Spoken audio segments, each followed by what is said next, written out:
Hi, this is Digital Stereo Guitar. We're going to go through how to use a capo for the guitar. So this is a capo here, right? This thing here. And what it does is you put it on your strings and essentially it's the same. Let's just pretend that your finger is a capo. Plays the same role as you getting your finger and barring all of the strings on your guitar. Alright? So as you may or may not know, every note on your guitar is a different note. Okay, so you've got an E, A, D, G, B, E. Right? They're actually all the notes in your, I guess, the strings, right? When you put a capo on, you're essentially playing that, right? So instead of now playing an open E, you're now playing an F sharp there. So by you putting a capo on there, it saves you having to go like that with your finger. It's now raised, right? 2 steps. Alright, so you got a semitone and then a tone, which is what essentially 1 fret, the 2nd fret, we've now got the capo across all the strings, and now it raises your guitar from an E now to an F sharp tuning, potentially, right? Same deal, we move it up 1 more, we now go to a G sort of tuning.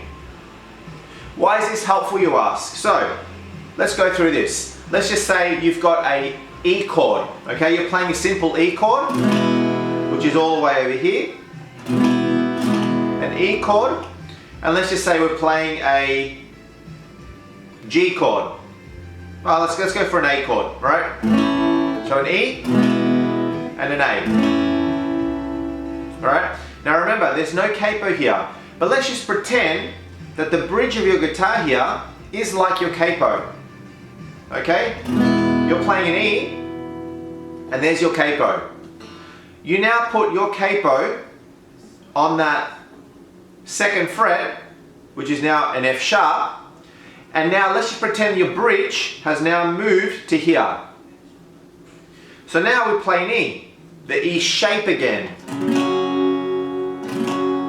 Now we're using the same shape, but now we're actually playing an F sharp chord, an F sharp major chord. That's essentially the same as me going like this, right? And actually holding the full chord with my, with my finger barring across those strings. Or I can do it with the capo, and it covers that part for me. Alright? Same deal, I can now play an A. It's no longer an A. Again, remember, we've got the capo now hitting on that B string. So now hitting a B. Right? Nice and easy. Same deal, we can move it all the way up to that 5th fret, which is an A. Alright, so you've got an E, F, F sharp, G, G sharp or an A flat depending on the order, and then up to an A. Alright, so now we can play that E again, and we're now playing an A major. You play the A here. It's not actually an A because we know that the fifth fret is a D on that 2nd string. You're now playing a D major chord, right? You can play a minor. Nice and easy. Okay? What could be helpful is if a song is in a particular key. Let's say when a song's in the key of E, you can play on the acoustic guitar anyway, so you can actually use a capo for an electric or an acoustic guitar. But let's just say on an acoustic guitar you're playing open chords. Okay, so you've got an E, alright, and you've got a D, open, and then a C, and then a B. So what I mean by open is I'm playing all the notes open, so instead of barring it, I'm just sliding my finger up like that. Now that sounds beautiful because we're in the key of E already by default. But what happens is if I put a capo now on that and I try to play the same chord, a D here, I get a different note. Oh, that doesn't sound very good. It did sound good without the capo, but now with the capo, that chord it's not really a chord. Right? So now the song could be in the key of F sharp, and now you can play potentially open-handed chords on F sharp. So, before, there's an F sharp and open with an E bass. Now with the F sharp on the capo, on the 2nd fret,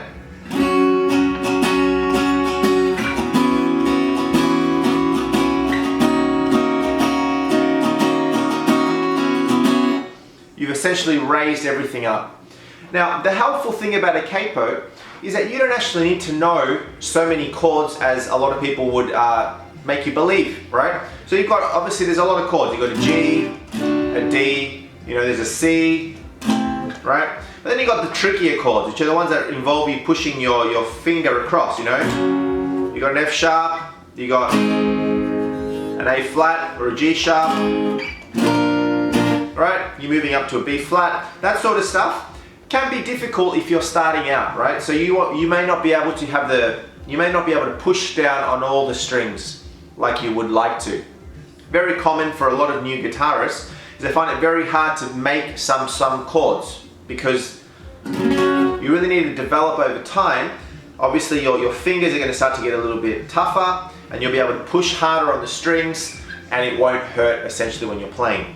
A capo makes a lot of this stuff go away. So as long as you know some basic chords, a G, you know a D chord, okay, you can know an E chord, you can now put your capo on a G and you can play the same. An E chord, a G chord, a D chord. But they're no longer G and D and E, right? So that now is a B flat. Rather than you going like this, you've now put your capo in here and you can play a full G sharp, a full B flat, sorry. Alright, just gotta get that right. Alright, and then you got a D. D shape, right? But we're actually playing, we've got that open. D, you got your E, and you got your F. So again, you got your F, or your F, or you can put your capo in here and play it like a D shape. Much easier to play. You don't have to know a lot more than that. The song's in the key of A. You can put the capo all the way on the A string. Right? It makes it nice and easy. Alright, so that is the capo. So just think about the capo as an extra finger, right? So instead of you having to bar everything, the capo does a lot of that work for you. So it's very easy to change the key of a song. Let's say you're playing in a band, you're playing with some friends, you're just having a gig, whatever you may be doing, just fooling around on your guitar, and you've learned the song, right? You've learned the song based on the CD. The song is in the key of E, right? You've learned it, you're like, yeah, I know all the chords, all that sort of stuff. And then you rock up at rehearsal and the guys go, hey, we're actually going to play the song now in F sharp instead, because for the singer, they may be more comfortable in the range of F sharp as opposed to in the range of E. So now what are you going to do? Okay, well, you've got to transition that in your head and figure out, okay, which chords do I have to play? Or I just get the capo, I put it on the F sharp, and I play the same chords that I've been playing. Remembering that the capo is going to play the same role as, let's just pretend it's like the bridge on your guitar. You put that there, that bridge, which is that white bridge that I've got on my guitar, will now be here, and then you just pretend that this part doesn't exist, and then you just play the same that essentially the same thing that you've learnt, you now just play it further up on the neck. Alright? So that is the purpose of a capo. Definitely recommend it. There's a whole bunch out on the market. My one is a nice and simple one. You know, got a bit of a spring in here, you just push it down. These ones can be good, they can be a little bit flimsy. There's other ones where you can actually screw them in, right? So you can actually go and screw it in so that actually pushes the strings a lot tighter. Because this one at times, it may be hard to actually get it to push down on every string perfectly every time, so I have to fool around. I use this mainly because of just convenience so that I can easily switch the capo position between songs rather than having to unscrew it, reposition, unscrew it, etc. So look, personal preference, I like this. I find it pretty okay when I get it in the right position, but there are other ones out on the market. So Every guitarist should get a capo. Very, very cool. Makes life a lot easier, and that's it. So I hope you found this video helpful. If you did, give me a thumbs up and subscribe to my channel, Digital Stereo Guitar, for a whole bunch of more videos. Thanks for watching.